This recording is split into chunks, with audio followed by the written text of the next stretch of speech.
Kadosh Boker Tov. We're continuing with the halachot of the Havdala Motzei Shabbat or Sudah Shlishit. If a person started eating after Tzet Kochavim, which means it's on Shabbat afternoon, and they didn't eat before the sunset or even during twilight, they started eating after nightfall. And now he remembered that he didn't do Havdalah. So he has to stop immediately and he has to do Havdalah. The same halacha would apply is that if he started eating after the Tzedek Kochavim and he realized that he didn't say Kriyat Shema or say Arvit, also he would have to stop, say Kriyat Shema and say Arvit, and then he would continue. Okay, now to do with the halachot of that, what happens if a person prayed Tfilat Arvit on Motzei Shabbat, right? Still, it's going to be prohibited even if he prayed earlier, right? So for example, let's say a person had force majeure. So on Motzei Shabbat he comes and he prays Arvit of Motzei Shabbat early. Because there is a time that if it's force majeure, he could already start praying from Plaga Mincha on Motzei Shabbat, but he can't do any melacha until after Shabbat, obviously, until after nightfall. But what if a person already prayed Arvit? Still, he's not allowed to taste anything until after doing Havdalah.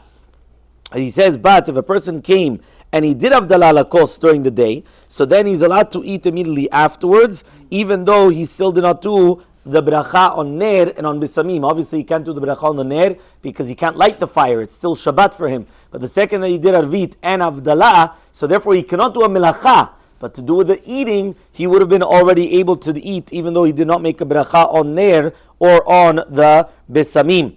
Now, what happens if a person comes and he stopped the Seudah and he prayed Arvit? So he comes and he says he first has to do Havdalah, right, in order to continue his meal. So for example, a person's in the middle of Sudah Shlishit. Now he wants to continue for whatever it is. Now they come, they start Arvit. So he prays Arvit with them, and now he wants to go back and he wants to continue eating. Obviously, he would have to do Havdalah before continuing eating. He says, however, though, if he has to do Melacha within the Seudah, and he says, Baruch HaMadim Ben Kodesh Lechol, so therefore he's allowed to continue his Seudah even though he did Melacha, because the Seudah was not stopped because there was no Arvit said or nothing of the Havdalah was said. So even though he had to say Baruch HaMadim Ben Kodesh Lechol to do a Melacha, but he's allowed to continue eating without any problem whatsoever. Now, if he already said Arvit, right, on Motzei Shabbat, when he says Birkat HaMazon afterwards, he does not say Retzeh V'Achalitzenu.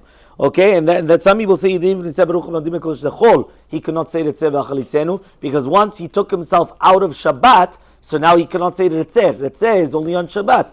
Once you said that, that's it. You're already finished, right? And this is what we mentioned, if you remember also in Purim, that the second that you said Arvit on Motzei Purim, right afterwards you cannot come and say Ala Nisim in the Birkat HaMazon, even though you're going to say Birkat HaMazon afterwards. Now if a person came and he made a mistake, and what he did was he made a beracha on food, and then afterwards, right, he comes and he realizes that he did not do Havdalah. So you still have to taste that which you said, but you can't make a berachah v'atalah. So you just taste it a little bit in order that it shouldn't be berachah v'atalah, and then you come and you make the berachah of Havdalah. The last halakha that we'll mention is that for women and children. So for women, it's also prohibited for them to eat anything before Havdalah whatsoever. Women are obligated in Havdalah, and therefore they cannot come and do anything whatsoever until Havdalah. Children, they are allowed to eat before Havdalah. And this refers to even children which are higia legil chinuch. However, though, once it's already that they're going to be coming towards the age of bar mitzvah or bat mitzvah,